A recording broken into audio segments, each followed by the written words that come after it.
सीतापुर गांव के जमींदार किशन सिंह की बेटी मनीषा बहुत ही अकड़ वाली थी, इसलिए वो गांव की सभी लड़कियों के सामने बहुत घमंड में रहती थी। उन्हीं में से एक लड़की गौरी, जो जमींदार के खेतों में काम करने वाले एक गरीब किसान की बेटी थी।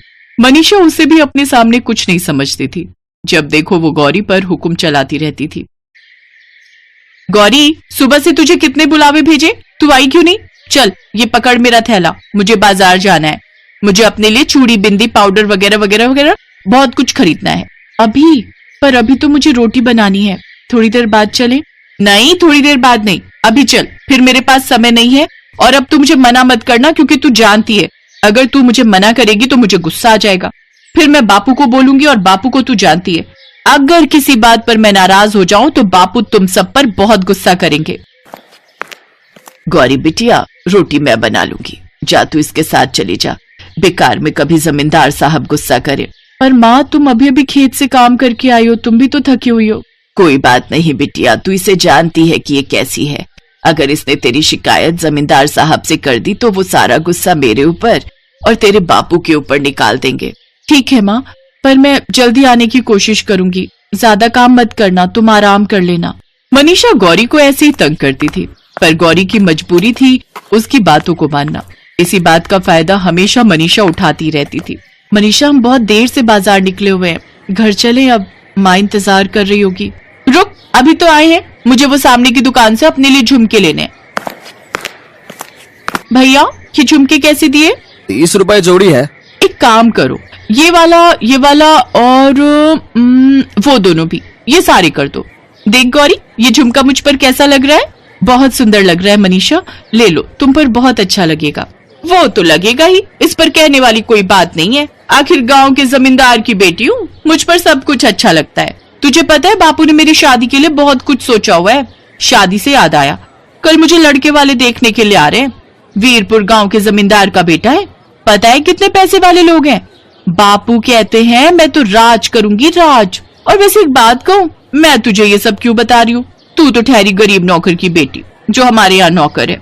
तू ये सब बातें नहीं समझेगी, क्योंकि मुझे पता है तेरी शादी तो इसी गांव में किसी किसान के बेटे से ही होगी।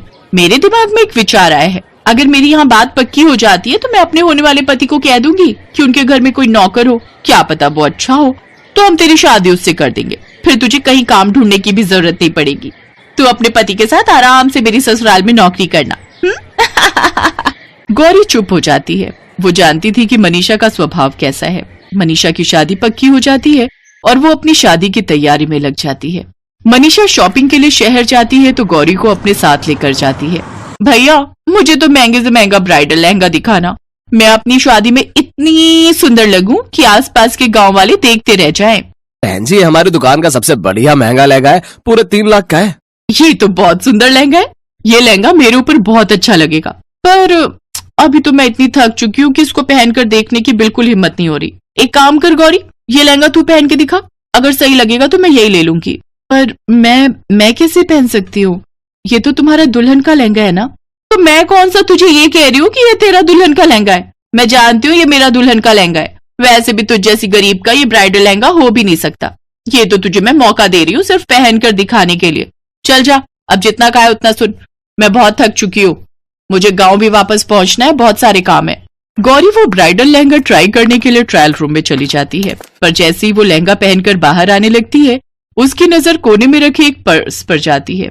गौरी से पहले एक बड़ी उम्र की लेडी ट्रायल रूम से बाहर निकली थी। गौरी उन्हें आवाज लगाती है, आंटी जी, ये आपका बटुआ, आप अंदर भूल गए थे शायद। अरे हाँ, ये मेरा पर्स है, शुक्रिया। उम्र के साथ साथ याददाश्त भी कमजोर होती जा रही है। वो तो मेरी बड़ी बहू है जो मुझे यहाँ जबरदस्ती दुकान पर ले आई, वरना मैं बहुत कम निकलती हूँ। तुम्हारा क्या नाम है बिटिया? जी, मेरा नाम गौरी है। अच्छा, तो अपनी शादी का लहंगा पसंद करने आई हो? ये लहंगा तुम पर बहुत सुंदर लग रहा है। जी, ये मेरा लहंगा नहीं है, हमारे गांव के जमींदार साहब की बेटी है, उसकी शादी है, तो वो अपना लहंगा लेने आई थी। वो थोड़ी थकी हुई है, इसलिए उसने मुझे बोला कि मैं ये पहनकर उसे दिखा दूं। बस वही देख रही थी, तभी आपके बटुए पर मेरी नजर पड़ गई। अच्छा, वैसे कौन से गांव की हो तुम? जी, हम लोग सीतापुर गांव से आए हैं। सीतापुर गांव से? अच्छा, वहां के जमींदार तो मुझे बहुत अच्छे से जानते हैं। खैर, तुमसे मिलकर अच्छा लगा। तभी मनीषा गुस्से में आ जाती है। क्या बात है गौरी, मैं इतनी देर से तुम्हारा वहां बैठकर इंतजार कर रही हूँ और तुम यहाँ लहंगे को देख रही हो। अरे तुम भूल क्यों जाती हो कि तुम जैसी गरीब के लिए ये लहंगा नहीं बनाए। ये सिर्फ मैंने तुम्हें पहनकर देखने के लिए बोला था। ये लहंगे खरीदने की तुम्हारी औकात नहीं है। ये लहंगा सिर्फ मैं ही खरीद सकती हूँ।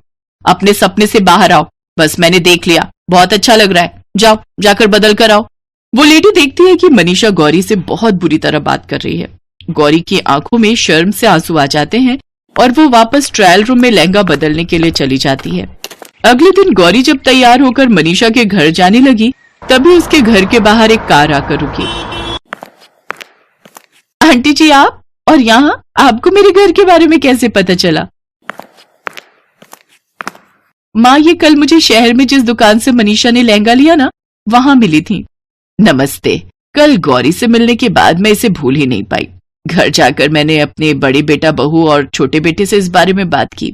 बहन जी, भाई साहब, मैं गौरी को अपने घर की बहू बनाना चाहती हूँ। मैं अपने छोटे बेटे राघव के लिए आपकी बेटी गौरी का हाथ मांगती हूँ। गौरी के माता पिता की खुशी का ठिकाना नहीं था। शहर के इतने बड़े अमीर खानदान से उनकी बेटी गौरी का रिश्ता आया था। राघव को भी गौरी बहुत पसंद आती है और यकीनन गौरी देखने में सुंदर भी बहुत थी, मानो कीचड़ में कमल। राघव और गौरी का रिश्ता तय हो जाता है। मनीषा की शादी के तुरंत बाद ही गौरी की भी शादी थी। मनीषा अपने पति के साथ उसकी शादी अटेंड करने आई थी। आओ मनीषा, अपनी सहेली से नहीं मिलोगी? देखो कैसा लग रहा है हमारी बहू का लहंगा। पूरे 5 लाख का है। तुम्हारा कितने का था? जी मेरा इससे कम का था, 3 लाख का। अच्छा आंटी जी, मुझे ना मेरे हस्बैंड बुला रहे हैं, हम लोग बस निकलने ही लगे थे। मनीषा का मुंह उस समय देखने वाला था। आज उसे सही सबक मिला था। कहते हैं व्यक्ति की किस्मत कब पलट जाए कोई नहीं जानता। हमारी जिंदगी में जो हम सोचते हैं वैसा बिल्कुल नहीं होता। सब कुछ हमारी सोच के विपरीत होता है, जैसा गौरी के साथ हुआ। जिस ब्राइडल लहंगे को पहनने की उसने जीवन में कामना भी नहीं की थी, उसके अच्छे कर्मों के कारण आज उस ब्राइडल लहंगे के साथ साथ ढेरों ऐशो आराम के सुख, अच्छा पति, अच्छा ससुराल, सब कुछ उसकी अच्छी किस्मत के कारण उसे मिल गया था। सूरजपुर नाम का एक गांव था जहां पर कोमल नाम की एक लड़की रहा करती थी। कोमल का स्वभाव उसके नाम की तरह ही कोमल था। वो हर किसी की मदद करती और हर किसी से प्यार से बात करती। कोमल की माँ उसके बचपन में ही गुजर गई थी, जिसके बाद कोमल के पिताजी ने दूसरी शादी की। कोमल की सौतेली माँ सीमा बहुत कठोर दिल की थी। वो कोमल को हरदम मारती और डांटती रहती थी और उससे घर का सारा काम कराती, लेकिन अपनी असली बेटी प्रिया को बिल्कुल रानी की तरह रखती। कोमल के पिता कमाने के लिए शहर गए थे, इसीलिए सीमा और प्रिया दोनों कोमल पर हुक्म चलाया करती थी।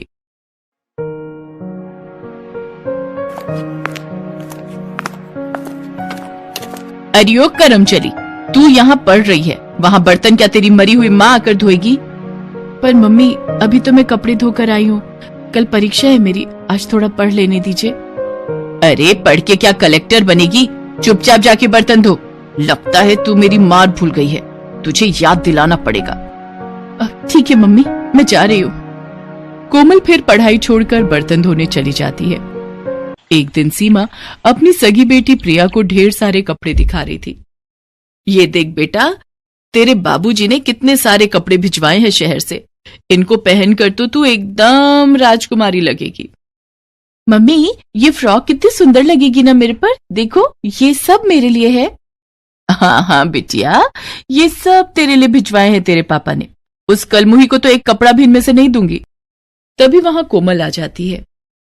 माँ, मेरे पास भी कपड़े नहीं है, सभी कपड़े फटे पुराने हैं। क्या मेरे लिए पिताजी ने कपड़े नहीं भिजवाए? तू क्या करेगी नए कपड़ों का? तेरे लिए कुछ भी नहीं भेजा तेरे बाप ने। जो प्रिया के पुराने कपड़े हैं वो तू पहन ले। तू मेरे पुराने कपड़े पहनेगी? मम्मी, ये इसी लायक है। कोमल वहां से उदास होकर चली जाती है। प्रिया और कोमल गांव में घूम रही होती हैं। प्रिया ने नए कपड़े पहने हैं और कोमल वही पुराने कपड़ों में रहती है। तभी प्रिया की 2 दोस्त चिंकी और मिंकी उनको रास्ते में मिलती है। अरे प्रिया, आज तो तू इन नए कपड़ों में बहुत सुंदर लग रही है, कहाँ से लेकर आई? ये मेरे पिताजी ने शहर से मेरे लिए कपड़े भिजवाए हैं। कोमल, तेरे लिए शहर से तेरे पापा ने कुछ नहीं भेजा? इससे कोई प्यार ही नहीं करता, इसीलिए इसके पापा ने कुछ नहीं भेजा। वही मैले पुराने कपड़े पहनकर घूमती रहती है, इसीलिए तो कोई इससे बात नहीं करता। आज मेरा जन्मदिन है तो हमने घर पर पार्टी रखी है। प्रिया, तुझे भी आना है, और कोमल तू भी आ जाना। अरे तू इससे क्यों बुला रही है? ये ऐसे ही फटे पुराने कपड़ों में आ जाएगी, इसके पास तो कपड़े भी नहीं है। अरे मैं तो इसलिए इसे बुला रही हूँ कि आखिर में कोई बर्तन धोने और सफाई के लिए भी तो चाहिए। ये बोलकर सारी लड़कियां कोमल पर हंसने लगती हैं। कोमल को ये बात बहुत बुरी लगती है। कोमल उदास मन से अपने घर की तरफ जा रही होती है। तभी वो देखती है कि एक जादूगर उसी रास्ते से गुजर रहा होता है। उस जादूगर के हाथ में एक पिंजरा था जिसमें सुंदर सी चिड़िया कैद होती है, और वो चिड़िया पिंजरे में बहुत उदास बैठी होती है। उस चिड़िया को देख कोमल को बहुत बुरा लगता है। अरे ये चिड़िया कितनी उदास लग रही है, जरूर इस जादूगर ने इसे कैद में रखा है, इसीलिए ये उदास है। मुझे इसकी मदद करनी चाहिए।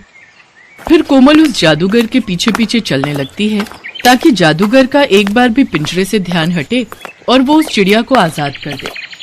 तभी थोड़ी देर बाद चलते चलते जादूगर थक जाता है और वो पानी पीने के लिए एक जगह रुकता है। वो चिड़िया के पिंजरे को नीचे रखकर वहीं पास में लगे कल से पानी पीने लगता है। ये मौका देखकर कोमल फट से जाकर उस चिड़िया के पिंजरे को उठाकर वहां से भाग जाती है। जादूगर भी कोमल को पिंजरा लेकर भागते हुए देख लेता है और वो कोमल के पीछे पीछे भागने लगता है। अरे ओ लड़की, मेरा पिंजरा वापस दे, कहाँ भाग रही है? ओए ओए रुक जा। पर कोमल उसकी एक नहीं सुनती और वहां से भाग निकलती है और एक सुरक्षित जगह पर पहुंच जाती है। जब वो देखती है कि अब जादूगर उसके पीछे नहीं है, तब वो पिंजरा खोल देती है और चिड़िया को आजाद कर देती है। चिड़िया पिंजरे से आजाद होने के बाद एक बहुत ही खूबसूरत परी में बदल जाती है। उस परी को देखकर कोमल डर जाती है। कोमल को डरा हुआ देख परी बोलती है, अरे बेटा डरो मत, मैं तुमको नुकसान नहीं पहुंचाऊंगी। तुम कौन हो? मैं एक परी हूँ। मुझे उस जादूगर ने अपने जादू से एक चिड़िया बना दिया और इस पिंजरे में कैद कर लिया था, लेकिन तुमने मुझे आकर उस जादूगर की कैद से छुड़ा लिया। तभी वहां जादूगर पहुंच जाता है।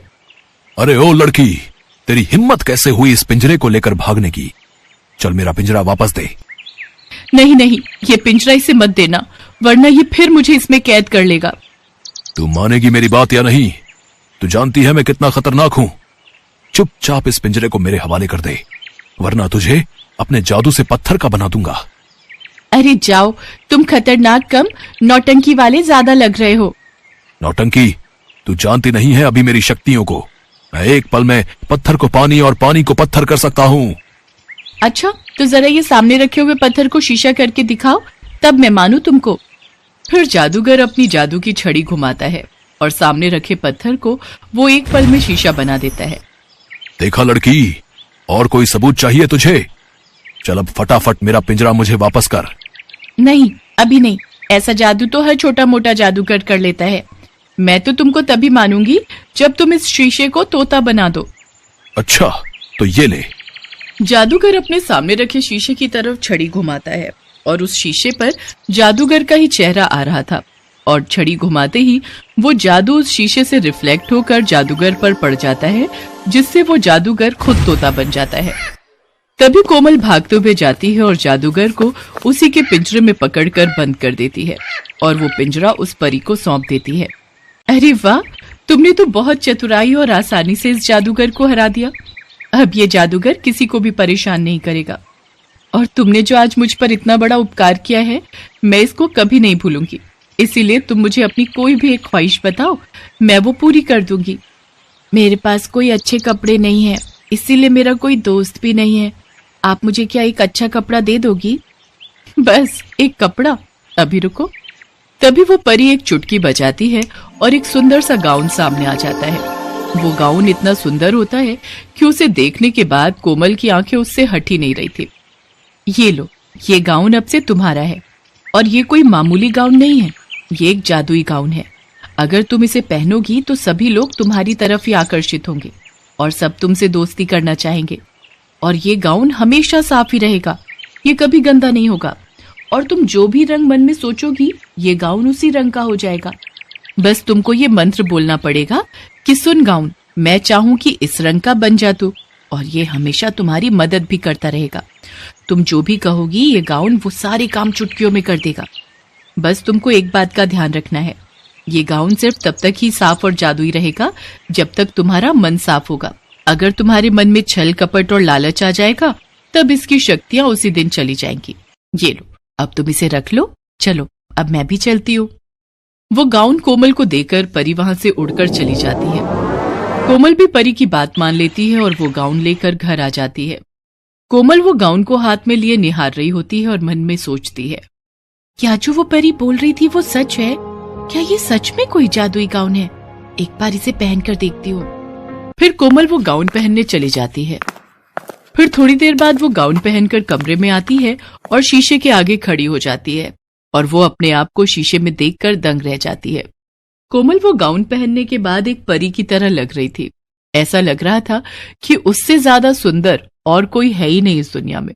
सच में उस गाउन में ऐसा जादू था जो एक आम लड़की को परी बना दे रहा था।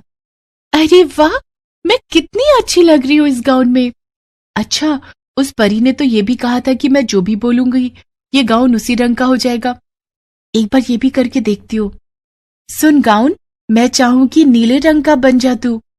कोमल आंखें बंद करके ये मंत्र बोलती है और जब वो आंखें खोलती है तो देखती है कि वो लाल रंग का गाउन नीले रंग में बदल चुका है। वो ये देखकर अचंभित हो जाती है। फिर वो खुशी के मारे झूमने लगती है। उसी दिन कोमल वो गाउन पहनकर मिकी के जन्मदिन में जाती है। कोमल में अब एक आत्मविश्वास आ गया था। उसे पता था कि आज वो उस गाउन में सबसे सुंदर लग रही थी। तभी वहां सारी लड़कियां कोमल को देखकर चौंक जाती हैं। उनकी नजरें कोमल से हटती ही नहीं है। प्रिया को छोड़ वो सारी लड़कियां कोमल के पास आ जाती हैं। अरे कोमल, आज तो तू बहुत सुंदर लग रही है। हाँ कोमल, आज तो तू इस गाउन में किसी परी से कम नहीं लग रही है। तू आज हमारे साथ आकर बैठ जा। पर ये सब कोमल की सौतेली बहन प्रिया को बर्दाश्त नहीं होता। प्रिया से ज्यादा लोग कोमल की तारीफ कर रहे हैं और उससे बातें कर रहे हैं। धीरे धीरे उस जादुई गाउन की वजह से कोमल का सारा काम आसान हो गया। जो भी उसकी सौतेली माँ उसको काम देती, वो सारे काम कोमल अपने जादुई गाउन के जादू से चुटकियों में कर देती। अब कोमल हर रोज गाउन पहनकर अपनी सहेलियों से मिला करती थी। हर रोज वो गाउन का रंग बदलती और पहनती। इस तरह कोमल अब अपनी जिंदगी आराम और सुकून से बिताने लगी। उस जादुई गाउन ने कोमल की जिंदगी बदल दी। इस कहानी से सीख मिलती है कि अगर आप बहादुर हैं, मेहनती हैं और आपका दिल साफ है तो भगवान भी आपकी मदद करेंगे। Best buddies. Hello friends, Thanks for watching this video. अगर आपको ये वीडियो पसंद आया है तो प्लीज लाइक, सब्सक्राइब, कमेंट्स करें इस वीडियो पर और हाँ, शेयर करना भी ना भूलें।